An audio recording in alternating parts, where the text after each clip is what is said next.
Despite criticism from Western countries, some 70 nations have expressed support for the national security law for Hong Kong at a session of the UN Human Rights Council in Geneva. The U.S. Secretary of State Mike Pompeo has called the national security law for Hong Kong an affront to all nations. Why is the U.S. attacking the law? I'm Dr. Qiao. This is Qiao Talks. Hong Kong enjoys great autonomy as a special administrative region of China. But it doesn't mean rioters should be given a free rein. The judicial system of Hong Kong was generally retained when it returned to China as a British colony in 1997. The legal system did not have suitable laws singling out the schemes and the violent actions that threatened the entire society. In other words, a major overhaul was needed. The N.S.L. protects Hong Kong's political and social order. For the first time since 1997, local authorities can handle serious threats to public security by citing the new law. It shows that China has advanced on national governance by the rule of law. The law targets acts of terror, violation of public safety, damage to public transportation, and arson.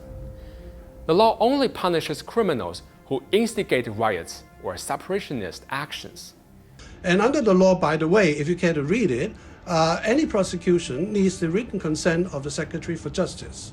Convicted criminals still enjoy their full rights and will not be extradited unless they have also been charged with serious illegal actions elsewhere. Compared to the Occupy Central riot in 2014, the 2019 riot was of a much larger scale and brutality. More than 600 Hong Kong police officers were injured by rioters. On top of that, from the Occupy Central to last year's riots, protesters had deep connections with the U.S. State Department. This is why the N.S.L. must be implemented to defend the peace and prosperity of Hong Kong. Only when threats of terror no longer exist can Hong Kong's democracy and judicial justice prevail. An official White House report issued in May admitted that the U.S. has significant interests in the future of Hong Kong. Thus, the U.S. government must advance American influence in the region.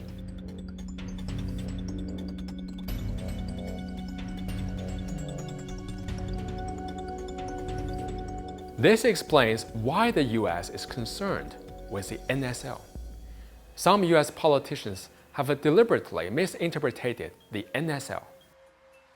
They say the law issues free passes for the police to put people in jail, saying anyone who travels to Hong Kong can be extradited to the Chinese mainland as criminals.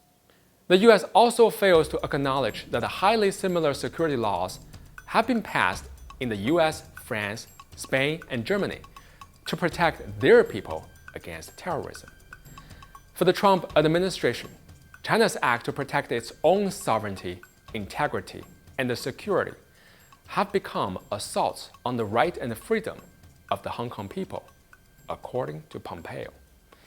The 2020 legislative elections will be held in September, and the N.S.L. is a safeguard for Hong Kong's democracy. Without political order and the rule of law, democracy can easily be manipulated by radicalism or populism.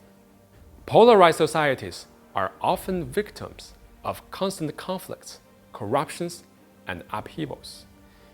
And maybe this is what the U.S. really wants to achieve, a China that is weak and divided.